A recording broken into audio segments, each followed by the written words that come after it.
Hey guys, it's Robin, Artist Island Crafts, and welcome to my craft room. This video is going to give you the information you need to join me in tomorrow's live stream. We're going to be making pillowcases. So I'm going to put links down below in the description box for some of the places that I found where you can get an idea of how to cut the fabric, what sizes you need, what size to cut all the different pieces, the cuff and the little accent piece.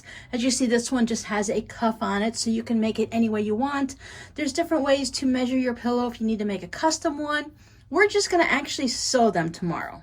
A quick little Google search will give you a long list of videos on how to sew a pillowcase. Like I said, I'll put a few down below that I found with little charts and stuff like that. There is one that you can purchase that gives you the size of the pillowcases to cut in 5 different sizes. I've watched several videos, I've read several blog posts, like probably over 30 of them, right? And it's all really comes down to about the same thing. All the pillowcases are made just about the same. We're gonna do the burrito method so that we have this nice pretty accent in the cuff with or without the accent, but everything, all the seams are on the inside, so we don't have to worry about this at all. But I am gonna show you how to do a French seam. It's really super simple. It just encases everything so that you don't have any of the raw edges.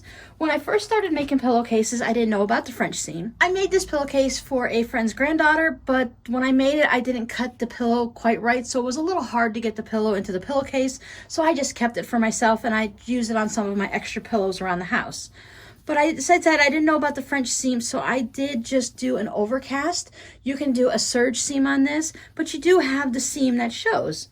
And it's just so much nicer to have everything like this, so you don't have to worry about anything fraying. You don't have to worry like some of the threads. It's good, but part of it is come undone at the top like that. And then you also have it that goes down 2 sides when you make a pillowcase, your seam. So you also have it down at the bottom. So you do have that extra bit of serging it. When you serge it, it's a super quick project, but I find that doing the French seam is pretty quick also. So this is the pillowcase I made this morning just to remind myself on how to make it after watching all those videos. It goes together super quick. You can really, if you have your fabric cut out, and even I think with cutting the fabric out, this is definitely less than a 30-minute project. You could probably do it in 10 or 15 minutes. So I'm going to be making a few pillowcases today, and then I have some cut out for us to sew on Saturday. So I have been making them. I got some that just have the cuff, some that have an accent with it. I just went into my stash and found some fun fabrics, and then found some cuff fabric that would accent it, that would look nice. You can have a solid pillowcase and then have a novelty cuff if you only have a small bit of novelty and you don't want it to be like crazy. As you can see, a lot of these don't have the accent because I just didn't quite find one in my stash that I wanted, and I didn't want to do just straight white all the time or straight black, so I thought it's perfectly fine just to have a cuff, or you can add in the accent. The part I found a little bit more confusing and difficult for me is if your fabric is directional, depending on how it's printed and how it comes off the bolt, you might have to think a different way about cutting it out. If your fabric, and you go up to Joann's or something, or Walmart, or buy it online, and you just buy, all the numbers will be down below at those links below, but I believe you can buy like a yard or 3/4 of a yard of fabric or something like that, and it comes right off the bolt. So you'll have your salvages and your fold. You can just lay it on your cutting mat and cut it to the length that you want. You can make these without a cuff. Just keep that extra bit in. If these cuffs are cut at 9 inches and the accents are cut at 2.5 inches, and I cut my length at 27 inches. Again, everything's down below. It'll be a lot easier for you to just pull it up and read it on a website and refer to it than having to come back and hear what I'm saying in the video or look down in the description box. So when I had the nice yardage with the salvages and everything on the side, it was really easy to just lay it down. But I had some, like this fabric was 60 inches wide. So I couldn't just lay the salvages. I had to think it through a few times and stuff like that. So it did get a little bit, I've always had this hang up with pillowcases. Something about folding the fabric in half and cutting it and stuff like that, it just always confused me. But if it comes straight off the bolt, it's perfectly fine and easy. If you're using some random fabric you have in your stash that might not be folded the same all the time, or you're using, like this is from the extra wide backing that I bought, that's 108 inches, so I had to just, manage it and fold it around, but it worked out really well. So I will leave a few of these to sew on Saturday.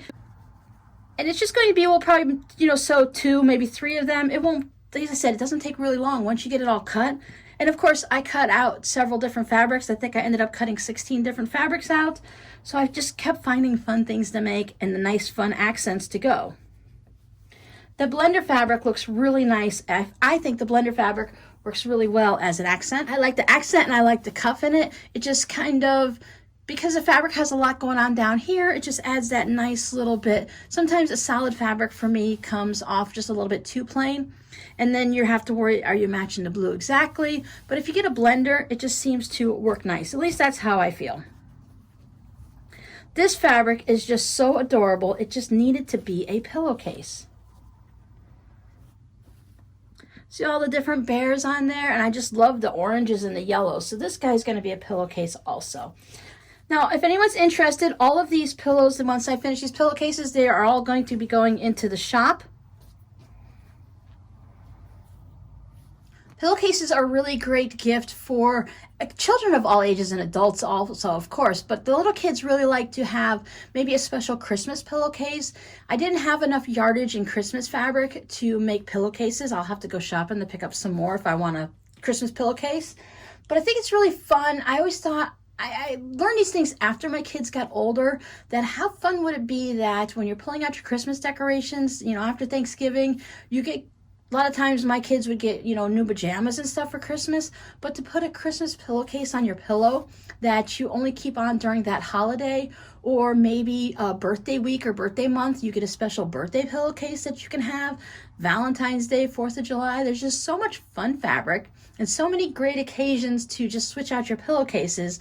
Why stick with the same solid, boring ones that you get at the store all the time? So I hope you guys can join me tomorrow, whether you're going to make a pillowcase or you want to just sit and chat with everyone in the comments, or you have other projects you want to work on, that is fine. Come join us tomorrow and hang out with us on the live stream. It is at noon Eastern Standard Time right here on my YouTube channel.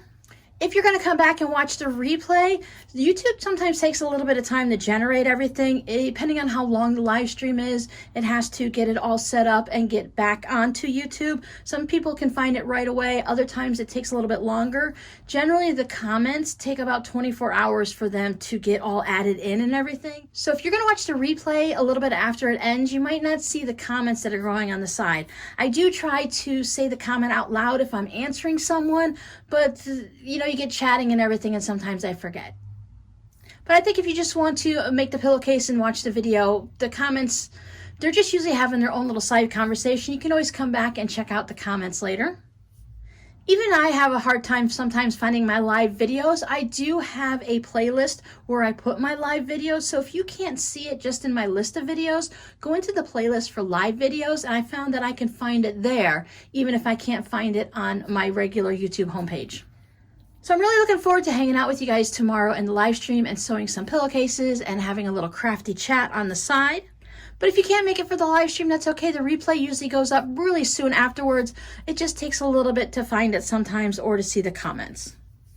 So grab some fun fabric or grab some solids. If you do want just a solid pillowcase, that's perfectly fine too, right? We all have our own different styles and what we enjoy. And join me tomorrow to sew some pillowcases. They make really great gifts. Oh, you know what they're also good for?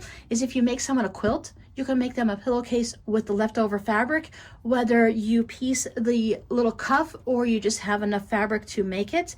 Then you can put the quilt inside it, and then they'll have a pillowcase to store their quilt in or to use on their bed, and it'll match. See? Perfect gift giving season, right? I'll see you guys tomorrow. Bye.